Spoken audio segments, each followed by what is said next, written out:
All right, welcome back to Raff's Brain, a show about things that are interesting to me. I am your host, Rob Raffety. Man, oh man, it is so good to be back in action behind the orange foam microphone here in my basement bunker studio in the confines of North Arlington, Virginia. Wow, man, it's been a long time coming.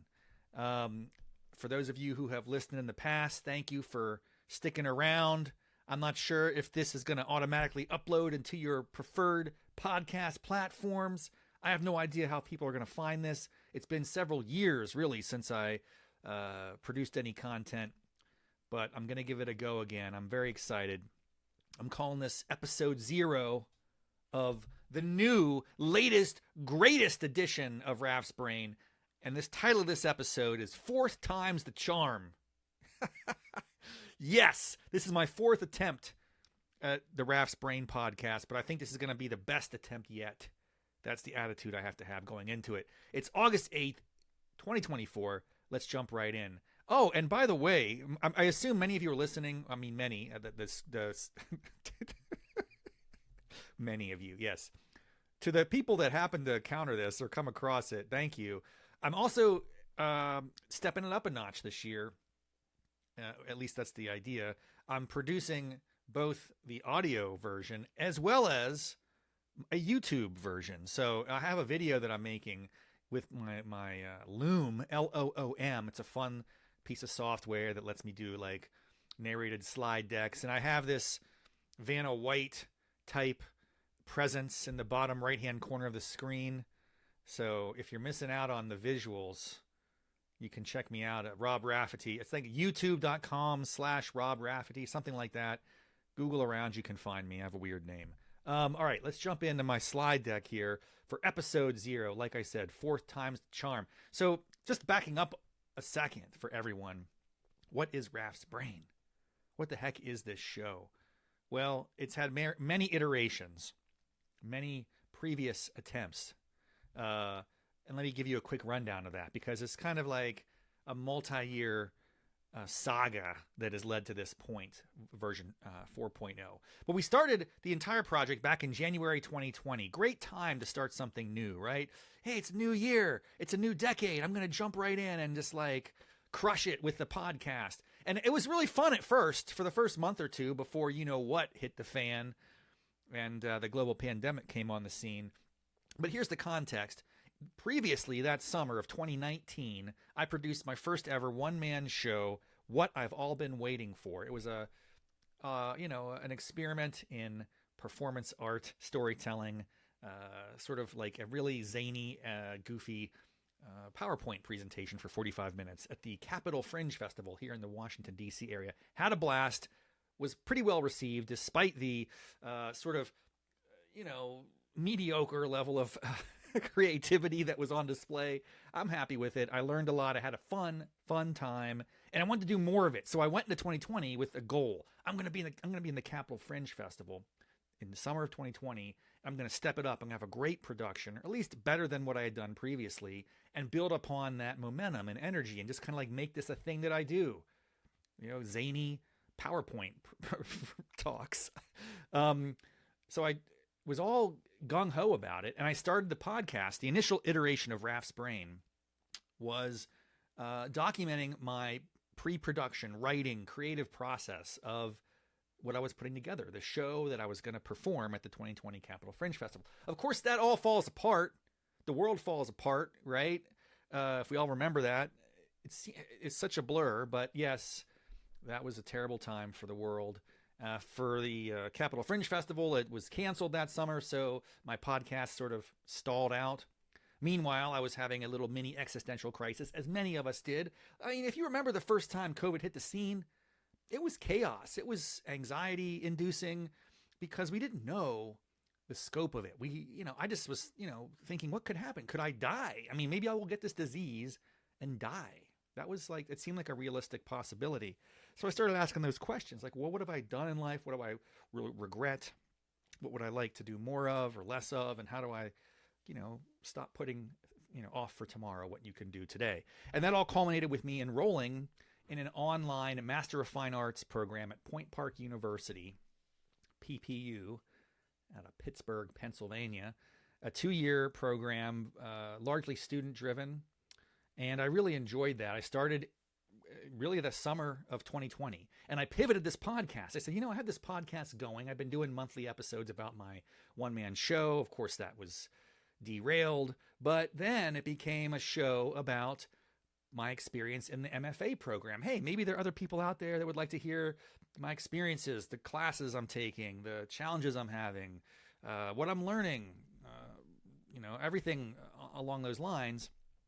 And I did that for a while, and it was fun. And I thought, if anything, it was a good forcing mechanism for me to sort of synthesize all the information and lessons that I was exposed to.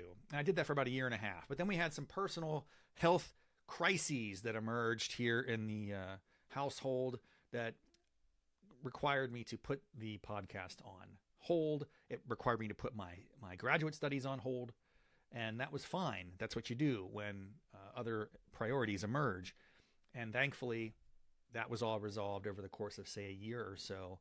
And then I came back big time for 3.0 of Raff's Brain. Very short-lived iteration of it, but this was in July 2022. So my plan was at that time to restart the monthly episodes about my MFA program and then dabble in some zany stories and other goofy content. I was super inspired, had a lot of energy. I had learned a lot at that point about storytelling and structure and all that sort of stuff. And I was excited to start flexing that a little bit through the podcast medium. However, lo and behold, some more personal, unexpected, but yet pretty exciting things happened in my life that really caused me to, again, refocus my attention and pull back very quickly. And that was the last time I attempted to record any podcast episodes, around July, August of 2022. So I've been out of the production game for a while now. Gosh, it's 2024. It's August 2024. It's about 2 years. Wow, it's been that long since I've attempted another podcast. So here we are, back at it. And this time, I'm pretty excited. And I guess it'll only be another couple of days before something derails the effort. But at the moment, it seems like all systems go for 4.0. August 2024 is the launch pad. Most people are chilling in August. Most people are on family vacations. Not Rob Raffety. I'm chilling in my basement and plotting my creative domination of the world. Something like that. All right, so that's the kind of brief history of this fledgling podcast. What's the show about this time? Because I'm out of school. I graduated in 2023 with my MFA. So what do I have to talk about here? Well, I'm going to really go radically different because I've been probably thinking too much about what the show should be about versus just executing and seeing what happens. So the answer is pretty directly, it's a show about things that are interesting to me. Rob Raffety. Yes, Raff's Brain, shockingly, is about the things that are in my brain, the stuff that gets me excited and motivated. And whether or not that resonates with anyone else in the world remains to be seen, but soon we shall see. That means, in terms of the concept of this podcast, I'm going to have wide-ranging content. It's going to start wide. Maybe we'll narrow in, and ultimately I could envision some tracks of content emerging based on reception. It's a bit of a conversation with the listening audience, or the viewing audience in the case that you're watching me on YouTube. But I intend to have a lot of topics, varied formats, lengths, durations. I don't know what that entails. We're going to figure out as we go. That's the key. Just take action and start making progress. I've sat around and molded over and contemplated and strategized and thought about how I could make the perfect podcast. That's absurd. Just take action and figure out as you go. Who cares? No one cares, by the way. No one's listening at this point. Who gives a rat? Just have fun with it. That means lots of content, varied formats, periodic production. I don't know what my production schedule looks like. I'm hoping I can do a weekly sit down and just, blab for a little bit into the microphone. But I'm because I've created this sort of YouTube version as well, that means I need to have a steady stream of sort of slide decks that I can use for visual aids. Maybe, I don't know. As you can see, this is not super, super formulated. It's more like, we'll figure it out as we go along. But in terms of wide-ranging content, that means I'm going to have a lot of topics that I'm going to be talking about on this program because I have a lot of interests. I'm very curious about the way the world works. So things like, of course, screenwriting, playwriting, film, movies, art, that's going to be the subject of some number of episodes, presumably. I love hot yoga. That's going to be a subject. Actually, I've been recording these little vignettes because I have a short drive to my studio. It's about 10 minutes away. And after class, in the sweat and slop that I am as a unhealthy yet flexible middle-aged man, hot yoga brings up a lot of thoughts and ideas. And so I take that 10-minute trip home to record those on my drive, and I'll share some of those with the world through this podcast. Who knows? Snack foods of all kinds, sweet, salty, savory. I'm a fan of it all. I'm thinking it might be fun to take deep dives on some of my favorite snack foods. Like, what are the origins of these foods, these candies, these scrumptious, delightful, delectable items that bring me such pleasure? Let me learn more about them. What is the origin story of the gummy bear, for instance? What are the iterations or evolution of the McDonald's French fry? These are the sorts of questions that the world needs to know. I'm going to explore some of that, I think, in future episodes. We'll see. Oh, the next up, maybe General Lafayette, or just broadly speaking, American history, Revolutionary War period, very exciting to me. But we are on the precipice, my friends, of the bicentennial of Lafayette's grand tour. So backing up a second, and again, this is going to merit multiple episodes, deep dives on my hero, really a hero for the entire world, a champion of human liberty, as someone who put his money where his mouth is. I love it when people live those types of sort of lives of action and virtue. The Marquis de Lafayette, Marie Joseph Paul Yves, Roche Gilbert du Motier, the Marquis de Lafayette. Yes, that was his full name. He was an aristocrat. His parents passed away at a very young age. He was raised by his grandmother, and he turned out to be a remarkable hero for America, kind of traveled here at his own expense against the will of his government. And he got to meet George Washington, pal around with Alexander Hamilton, all the other cats. And that was a pretty exciting time. But the biggest part, that people don't appreciate, is after the Revolutionary War, he goes back to France. He's involved in the French Revolution. Doesn't go so well. There's a whole saga there.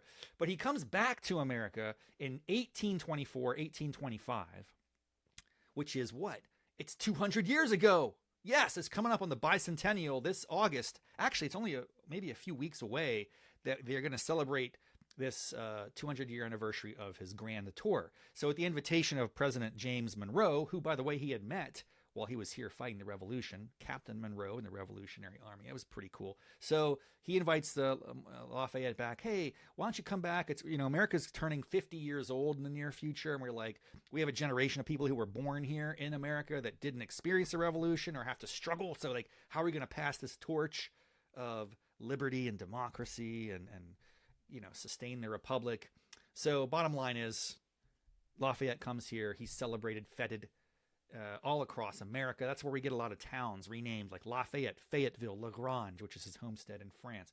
I mean, the guy is treated like the Beatles of 1824, if there is such a thing. But there is a lot of commercialization of his identity. So, banners, gloves, hats.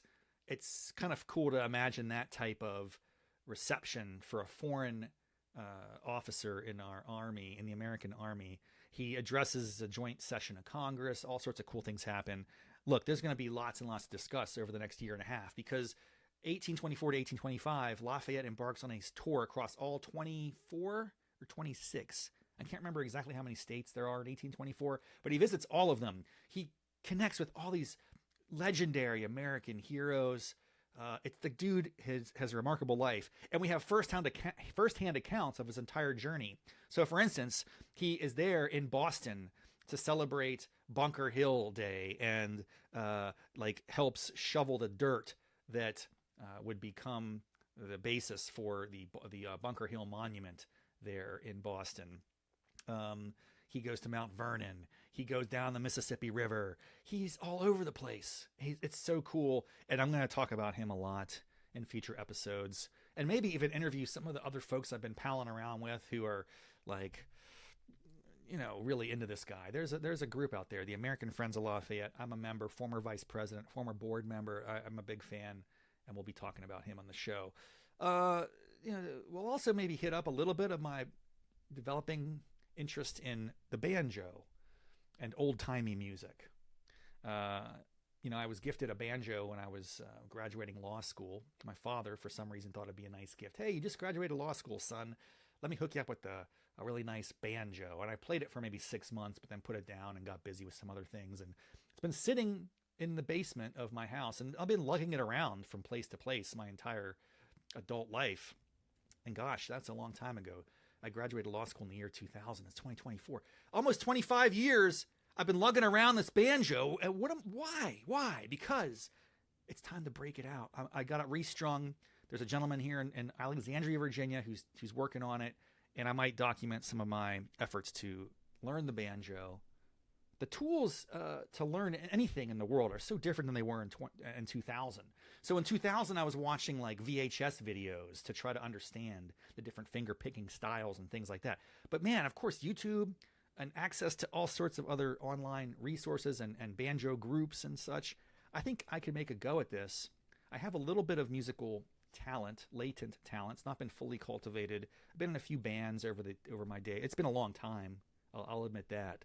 So I'm sure my fingers are going to be sore when I get going again. But we're going to give it a shot. My ultimate goal there, just as a aspiration, is to kind of take some basic understanding of the banjo. I already play the fiddle a little bit, although I haven't played that in many years either. But I have a general functional understanding of these different instruments. Maybe to assemble a small number of people who would like to adapt modern music for country style, bluegrass style recordings and performances. Every time I hear songs from like Nine Inch Nails or Ice Cube, or whenever I hear sort of the music, Fish, other things that I enjoy, it's like, how could I adapt that into a bluegrass version? That could be fun. Or even 80s music, that could be fun. Like Devo. Like, could you imagine a bluegrass version of Whip It?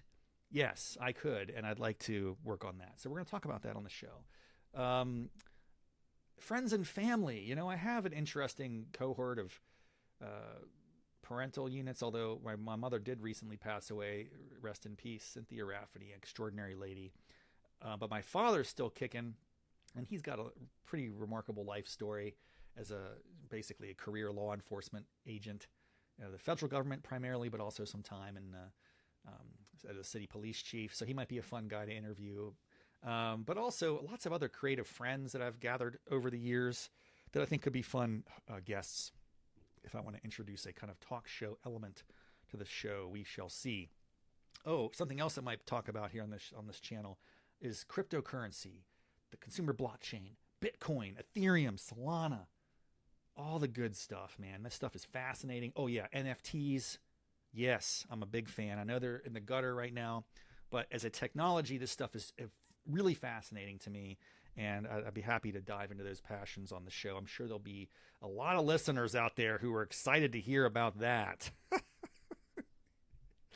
Yeah, I can see those numbers plummeting. Fad diets and exercise routines. I'm a big fan of the aspiration to live long and healthy, but the challenge that entails, and that I want like shortcuts. I want efficiencies. I want systems that are going to give me results, and then I go through these kind of like binges of exercise and diet routines. I might start to share some of that with you. It's been a while since I've done one for any.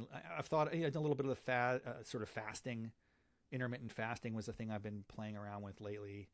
But mostly, I know the rules. You just got to eat less and move more. But that's too hard. So let's try to find some other. Oh, Ozempic. I will be honest with you. I've contemplated just going to my doctor and say, hey, write a script. Give me the dang drugs, man. Just shoot me up. Make me thin. Make me lean and mean. And help me live longer. But I don't know, man. It just seems like that's a little too easy. I don't know if I'll go that path or not. Stay tuned. Nostalgia, like 90s, 80s, 70s. Those are the eras that really appeal to me. And I might be doing some deep dives on things like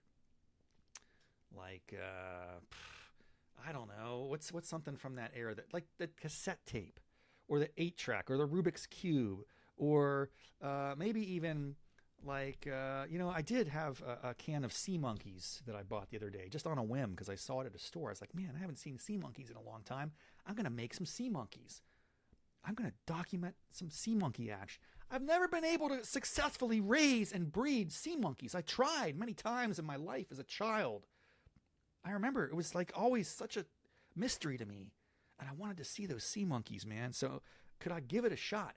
What about like bonsai trees? I want to grow a bonsai tree. That seemed like it was a big thing at some point in that. I don't know. Anyway, just fun stuff like that I'll be talking about from time to time. Musically, yeah, I'm a big fan of the group Fish, so I think it'd be fun occasionally to talk about their performances, their eras, sagas. They are just remarkable. They're legends at this point. I've been a fan since the early 90s, and just like talking about what they do. Seem like they're always evolving, always growing, and I think they're inspirational in that respect.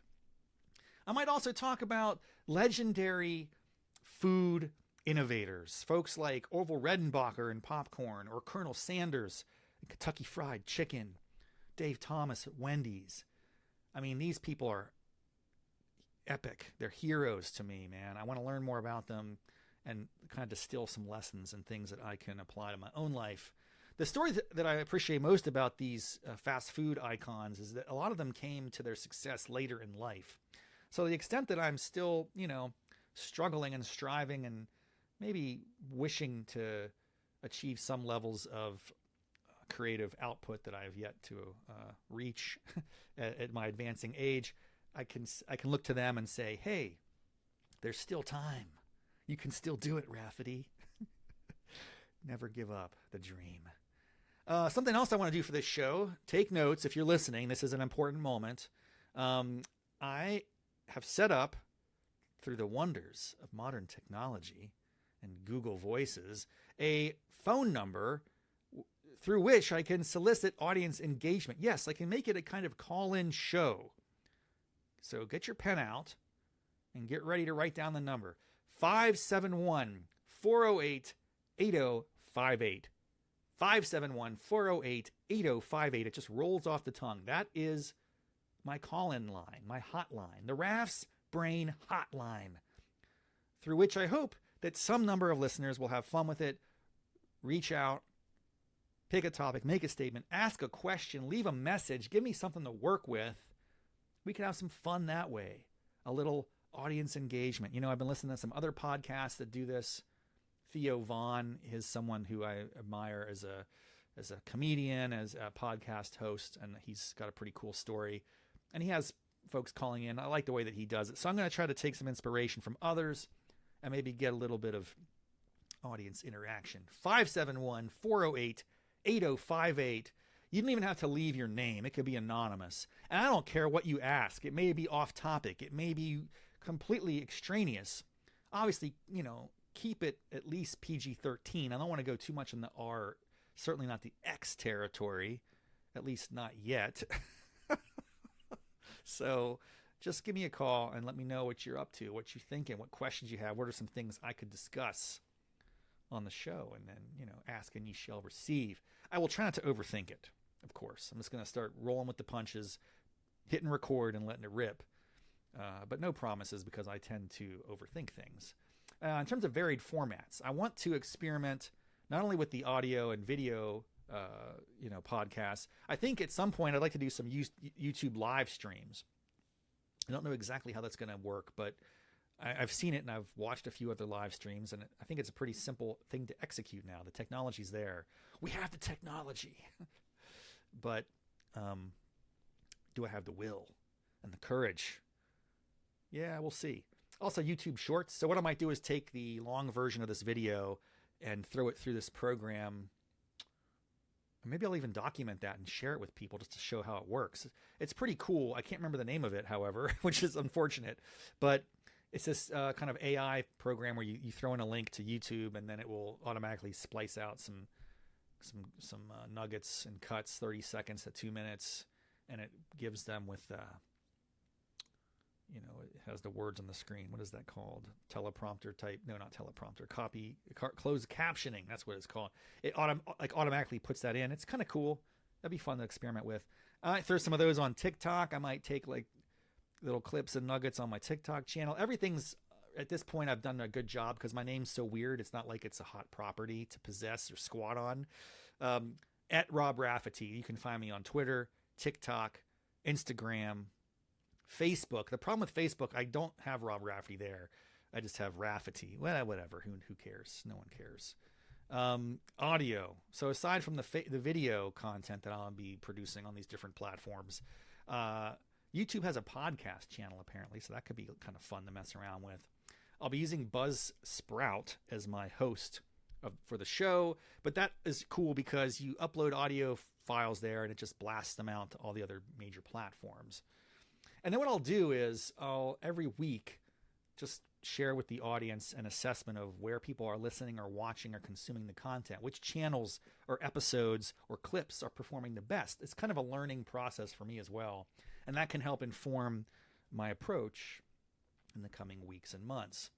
And in terms of production, that's going to be periodic in nature. I don't know exactly what I'm willing to, or able to commit to, given my other life duties. But I think I'd like to shoot for a weekly video/podcast episode. That means I need to have a slide deck that I can run through like this for the YouTube channel. That means I have to have a little bit of an outline of things to talk about. Largely, it's going to be sort of off the cuff. I do want to have some outline or general contours of items that I'd like to go through, but you never know where any particular episode might go. I'm going to try to post on Twitter and TikTok a couple times a week. Maybe some little nuggets or insights from the episodes or things that come to mind. And maybe I'll even do some surveys on Twitter, for instance, to see if I can bridge some of the Twitter followers over to the podcast or YouTube. Part of the interesting thing here, too, is I have acquired over, more than a decade, really, 15 years of social media and digital media production. Some number of, I guess you call them followers, likes, fans, people that, might be interested in my work. So let's say, actually, let me look up right now. In real time, I'm going to look at I just kind of get these numbers because they're not impressive. I'm not like in the millions by any stretch or even the tens of thousands. But my profile, so on Twitter, I got 1368. So 1,368 followers. What does that mean? I have no idea. But some people are following me on Twitter. That's kind of cool. On Instagram, I seem to have, what's my status there? 620 followers. I'm not as active on Instagram. Instagram actually is a place where all I do is post pictures of wedge salads that I eat. It's my wedge salad photography, my wedge salad appreciation channel. Basically, because I just can't do all these platforms. It's too much time, But I want to give the people something. So my Rob Raffety channel on Instagram has some pictures of the wedge. My rule in life, I started this about 2 years ago, was like, I'm just going to, every time I eat a wedge salad, I'm going to take a photo of it and upload it to Instagram and maybe even offer some comments. Because there is a certain art to the wedge salad. We'll talk about that. Maybe that's going to be an episode. The wedge salad. Where'd that come from? And what are the different aspects and who are the more creative chefs that have innovated on that classic salad. I love it. Okay, anyway, where was I? That's my following there. 620. What's my YouTube following? I think it's not too shabby either. Some fans or subscribers, is that what they're called? If I go to my channel here, does it tell me? Do I have any idea? I don't know, man. How am I supposed to know this stuff? It's probably on my channel somewhere. 1.5 thousand subscribers. That's cool. Anyway, what I'm trying to get at is if I can somehow connect the dots across all these different platforms, maybe that will bring people into this community of Raff's Brain fans, the Brainiacs, as I affectionately call them. There are maybe from the last podcast, I think I had about a dozen a dozen loyal fans and listeners who were like pining for more content. They're like, Raff, you got to do more of this. I was like, okay, give me time. Well, now I'm back in action. So if the brainiacs are out there, I'm bringing it hard. I'm going, guns blazing here. So I hope that you're ready for it. I'm also open to your ideas and thoughts. Like, what am I missing? What am I missing? Let me know. You tell me. Don't say Snapchat. I don't understand that platform. My niece is on that platform all the dang time, taking snaps. I guess that's how people communicate now. We don't text even. We snap messages, and I don't know. I'm not sure how I could incorporate that into this, but maybe someday. Maybe someday Raff's Brain will have a Snapchat channel. If you're really a visionary, you could try to squat on Rob Raffety Snapchat. Psych, I already seized that property, my friends. Yes, I'm a visionary. I did acquire the Snapchat handle for Rob Raffety just in case I ever get in the mood, but I think that's probably many steps away. Anyway, longer term. So other things I'm mulling for this project, the Raff's Brain, resurrection 4.0.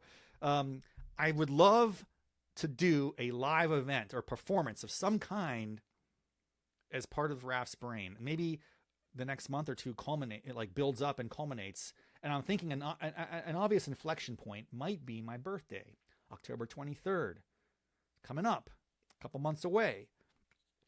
I don't think I could put together the pieces to do a one-man show, like a live performance. That's not enough time. But I could do a live stream. So like my tentative commitment, it's not really an official commitment, it's just a idea at the moment, would be that October 23rd I could build up some excitement about a live stream that I do on YouTube that would be an episode of Raff's Brain, my first live episode. Now, what would I talk about? Don't ask me. I have ideas. I have thoughts. I would try to make it a little more entertaining, because I know that if you're watching live, you have opportunities to engage the audience. You have the chat stream going. Of course, only if people follow and pay attention, though, right? Like, that's the thing. You could build all these ideas up, and then your live stream has 3 people. And that's the point. Who cares? Maybe you just do it anyway and you just roll with it. I think don't go into it with too many expectations. Just have fun with it. So anyway, live performances or live streams, live events, in-person gatherings ultimately would be fun at some point, but it could be, again, several steps down the road. I think there's an opportunity also for me to incorporate impromptu short recordings or interviews with my friends or coffee meetings. I'm telling you, I have a real interesting job where I'm talking to colleagues or people in the sort of peripheral network of the space that I'm in. And we often, if we're not talking about work, we have interesting things to communicate, just to discuss and share. And my kind of part of me wants to say, hey, if I could get permission from some of these people that I'm meeting with to take 5, 10, 15 minutes just to go deep on something that they're working on, something they're curious about, something that has their attention, ask them some questions. I think that could be a fun little kind of micro interview format to play around with. And the idea here is I'm kind of, I don't want to call it double dipping. That sounds like a negative connotation. Let's re-articulate that. Let's say I'm leveraging my existing engagements for even greater value. Something that casts this in a positive light. The bottom line is, or even like today, for instance, a friend of mine called me up. He was on a walk. He's like, hey, Raff, I thought I'd talk to you on my walk. Hey, that's cool. And we ended up talking for 20, 30 minutes. And one little segment of that was, 5 to 7 minute conversation. And it was a fun topic. And I was like, dude, I actually asked him, I said, I'm thinking about getting my podcast going again. One idea I have is a kind of micro interview with people like you. It would be very casual, very chill. And it would be just interesting things or experiences or ideas that they have that they could bounce off me, and we could kick it around, and I'll record that and upload it as a micro interview podcast episode of Raff's Brain, just for fun, because I think it'd be interesting. I don't know. I'm curious about it. So stay tuned. If you're open to that, let me know. Leave your name and number and contact information on Raff's Brain hotline, and we can set something up. Substack. Yeah. Everyone's on Substack, but that's a written product, right? Actually, can you embed videos? I'm not seeing anyone embed videos so much on Substack yet. Maybe it's possible. But could I create Raff's Brain Substack and then use AI. I love ChatGPT. I mean, I should be doing like a stream of talks on just lessons learned, barriers, obstacles, successes. I think those AI tools are freaking remarkable. But I could, for instance, upload the audio file of this episode, have it transcribed, and then summarized, and I could put that into a kind of Substack platform for people who prefer to read information. I think this is a dying breed, by the way, but you still want to reach all your customers. Customers. I don't like to think of you as customers. I think of you as brainiacs, friends, fans, kindred spirits in this existence, trying to make the most of our time on this planet together in a joyous, optimistic fashion as best we can. I guess that's the idea. But yeah, if there are people out there that don't listen or watch content, but they prefer to read it, maybe I should be trying to cater to those folks too. So there might be ways to do that, but at a certain point, it does become a little labor intensive. Even with AI in the mix, it does take time. And so, is it worth? Is the juice worth the squeeze? Stay tuned. Oh, and then maybe here's the selfish part. Get ready. Oh, you know what I'm doing? I'm trying to build up an audience so someday, I don't know when, I can set up a Patreon channel, baby, or a Kickstarter, or a GoFundMe, or you know what I'm talking about. Make it rain. Get some financial incentives here. Get some ROI for Raff's brain. That's what everybody wants at the end of the day. It's like, why am I doing this? First and foremost, it's fun. I enjoy it. I've been pent up creatively. I've got a lot of ideas and zaniness to share with the world. So it's going to be cathartic and healthy for me to be making content like this, regardless of where it goes. It's just good for me. It's selfish in that way. But if other people find value in it, is there an opportunity for me to hit you up for some cash, money? And this is a fascinating thing. I have friends. I support lots of different creators and friends in small amounts. I sprinkle it around because I want to support the cause of creativity as much as I can. Anybody that's out there giving it a go on a Patreon channel, I try to support that effort. I think it's worthwhile. If it's $1 or $2 a month or $5 in some cases, it's not like it's a major investment, but it's a nice gesture. And if you can get a couple thousand people doing that, heck, that's not a bad little side hustle. So I have friends that are successful on this platform. I haven't at all engaged it as a creator, but I'm familiar with it as a supporter. So, if I get a couple thousand regular listeners, and this is, again, highly aspirational. I have no idea if what I produce will even have that level of interest. So who knows? But if I'm able to do that, and you could get like 1% of those people to convert into Patreon donors, that's an interesting story and thought. It's interesting. It's an aspiration. It's an idea. It's not the primary motive. As we come to the end of this episode 0 of Raff's Brain 4.0, a show about things that are interesting to me, your host, Rob Raffety, I want to remind you to please call in with your feedback, thoughts, constructive criticism, suggestions. 571-408-8058. That's the Raff's Brain hotline. And we're going to see if that yields anything in the next couple of weeks as I get this show going again. Until then, thank you so much.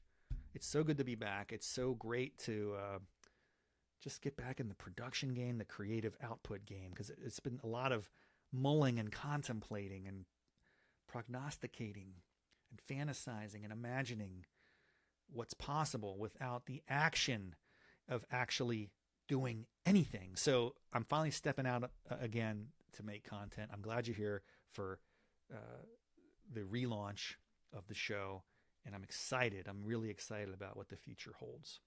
So thank you so much for being a part of the Brainiacs out there. You're the OGs. If you're listening to this episode, I am very grateful for your support, your time. Have an exceptional day. Bye-bye.